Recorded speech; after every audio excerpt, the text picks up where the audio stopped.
Hello student, मैं अमित शर्मा आप सबका स्वागत करता हूं। आज हम लोग देखेंगे कि फिजिक्स में न्यूमेरिकल प्रॉब्लम कैसे सॉल्व करें।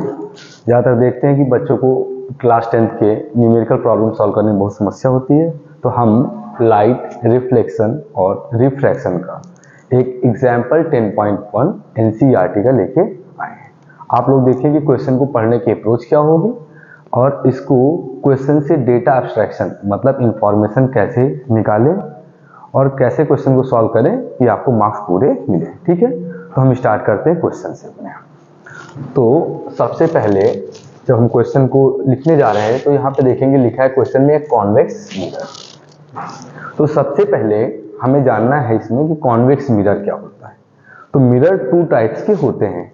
स्फेरिकल मिरर की बात कर ले तो स्फेरिकल मिरर में आपका एक होता है कॉन्वेक्स मिरर और एक होता है आपका कॉनकेव मिरर। ठीक है, तो आपने ये जो मिरर देखा जिसका हम नाम ए दे दे रहे हैं, ये है आपका कॉन्वेक्स और ये इसको नाम हम दे दे रहे हैं बी, यहाँ पे इसको हम लोग बोलेंगे कॉनकेव। ठीक है, तो आप लोग पहले समझ लें कि मिरर दो होते हैं स्फेरिकल, एक तो होता है कॉन्वेक्स और एक होता है कॉनकेव। गिवन क्वेश्चन में जो हमने मिरर लिया है वह कॉन्वेक्स है। तो जब भी आपसे कह दिया जाए कॉन्वेक्स मिरर है तो आपके दिमाग में एक सीधी सी बात आनी चाहिए कि कॉन्वेक्स मिरर है तो कॉन्वेक्स मिरर का जो फोकस है वो कैसा लेना चाहिए हमें। तो कॉन्वेक्स मिरर का फोकस लेना है पॉजिटिव। देखें कैसे कॉन्वेक्स मिरर का फोकस पॉजिटिव कैसे होगा। यहाँ पे हम थोड़ा सा साइन कन्वेंशन में जाएंगे। ठीक, तो देखें ये होता है आपका पॉजिटिव एक्स एक्सिस और ये होता है आपका नेगेटिव एक्स एक्सिस। ये होता है आपका पॉजिटिव वाई एक्सिस और ये होता है आपका नेगेटिव वाई एक्सिस को वाई डैश से रिप्रेजेंट करना। क्योंकि इसका अगर हम एक कंप्लीट स्फीयर फॉर्म करें इससे तो इसका सेंटर कहाँ पे लाई करेगा, पॉजिटिव एक्स एक्सिस में। तो हमको जब भी क्वेश्चन में कहा जाए कि कॉन्वेक्स मिरर है तो हमारा सबसे पहले प्रयास होगा कि उसकी फोकस को हम लिख लें और फोकस कैसी होगी, पॉजिटिव होगी।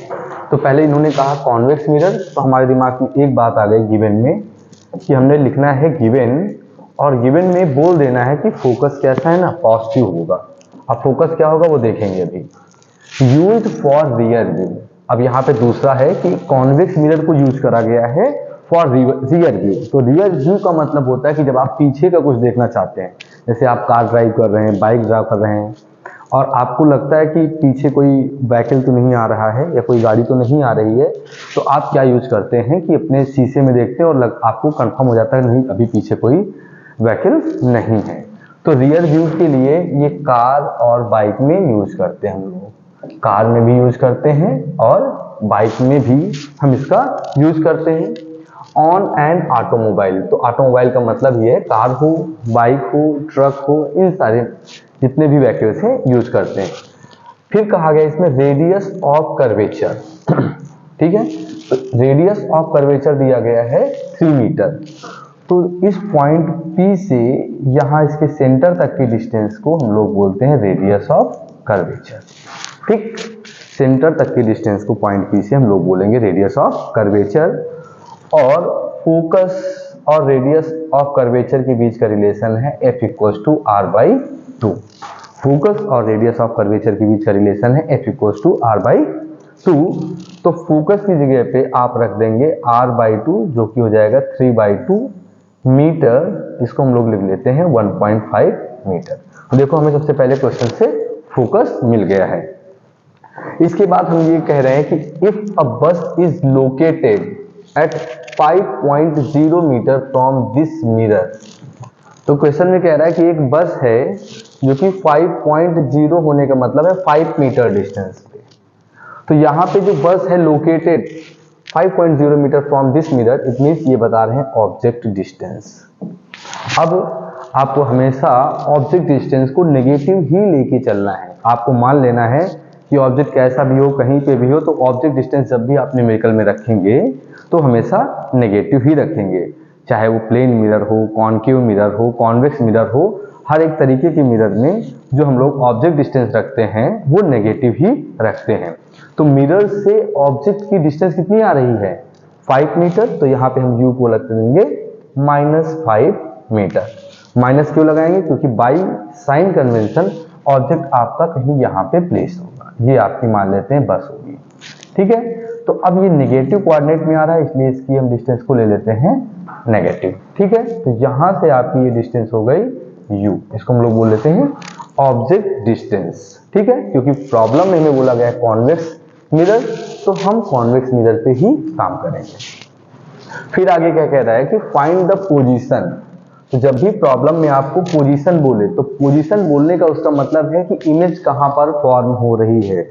पोजीशन से सीधा मतलब है कि आपको इमेज डिस्टेंस निकालना है, आपको इससे इमेज डिस्टेंस निकालना है, और इमेज डिस्टेंस को शो करते हैं v से। तो प्रॉब्लम में आपसे पूछा जा रहा है कि इमेज डिस्टेंस क्या होगी। ठीक, प्रॉब्लम में आपसे पूछ रहे हैं कि इमेज डिस्टेंस क्या होगी। फिर आगे चलते हैं, कह रहा है नेचर। तो जब भी क्वेश्चन में ये बात करे कि नेचर क्या होगा, तो नेचर जब भी आपसे पूछा जाए तो ये पूछ रहा है आपसे कि नेचर रियल होगा या फिर नेचर वर्चुअल होगा, इन्वर्टेड होगा या फिर इरेक्ट होगा। तो इनकी सबके मतलब अभी हम समझ लेते हैं। देखिए, जैसे हम मिरर में अपना फेस देखते हैं, तो जो हमें इमेज शो होती है वो वर्चुअल है। जो हम मिरर में अपनी इमेज देखते हैं वह वर्चुअल है। जब किसी इमेज को प्लेन पेपर पे ऑब्टेन किया जा सकता है या किया जाए, तो हम उसको बोल सकते हैं कि इमेज का नेचर रियल है। ठीक है, तो हमें भी बताना है इसमें रियल है कि इन्वर्टेड। हाँ, एक बात आप लोग हमेशा याद रखना कि जब भी कोई रे रियल इमेज फॉर्म होगी, तो रियल के साथ हमेशा पेयर बनेगा इन्वर्टेड का, और वर्चुअल के साथ हमेशा पेयर बनेगा इरेक्ट का। तो रियल के साथ जो पेयर बनना है वह बनना है आपका इन्वर्टेड, और जो वर्चुअल है उसके साथ जो पेयर बनना है वह बनना है इरेक्ट। आपको इतनी बात समझ में आ गई। फिर आगे पूछा है साइज। तो जब भी आपको प्रॉब्लम में साइज पूछा जाए, तो इसका मतलब है कि आपसे पूछना चाह रहा है कि मैग्निफिकेशन क्या होगा। ठीक है, तो जब भी प्रॉब्लम में आपसे साइज पूछा जाए, तो साइज का सीधा सा मतलब है कि मैग्निफिकेशन क्या है। तो ये आपसे पूछने का प्रयास कर रहे हैं m। ठीक है, तो m को बोलते हैं हम लोग मैग्निफिकेशन। तो आप लोगों को इतनी बात अगर क्लियर हो तो एक मिनट का पॉज करके स्क्रीनशॉट लें और फिर आगे क्वेश्चन को देखें कैसे सॉल्व करते हैं हम लोग।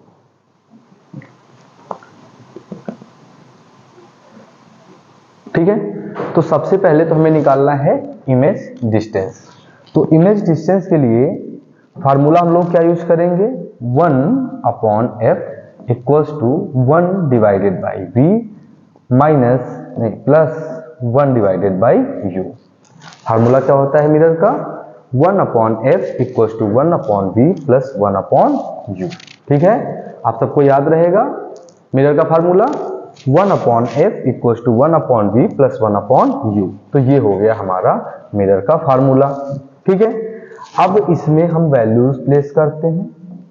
तो फोकस की वैल्यू हमें क्या गिवन है, तो फोकस की वैल्यू हमें गिवन है यहां से 1.5 मिरर।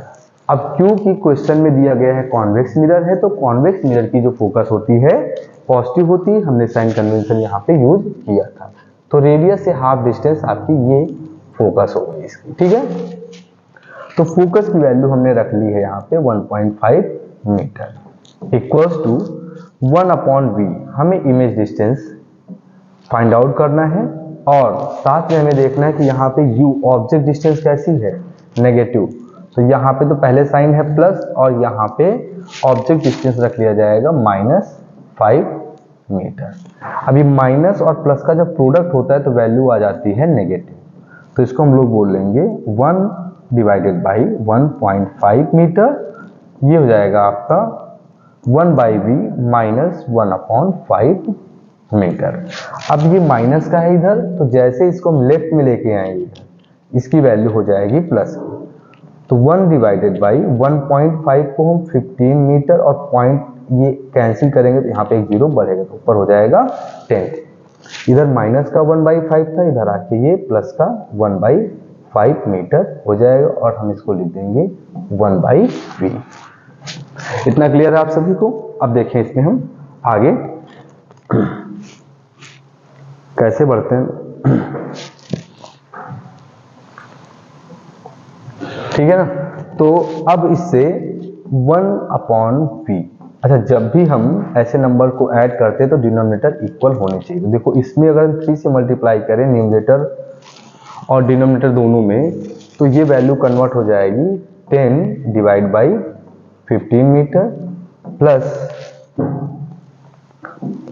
1/15 और 3 1 3/15 मीटर। क्योंकि दोनों का डिनोमिनेटर बराबर है तो ये हो जाएगा आपका 13/15।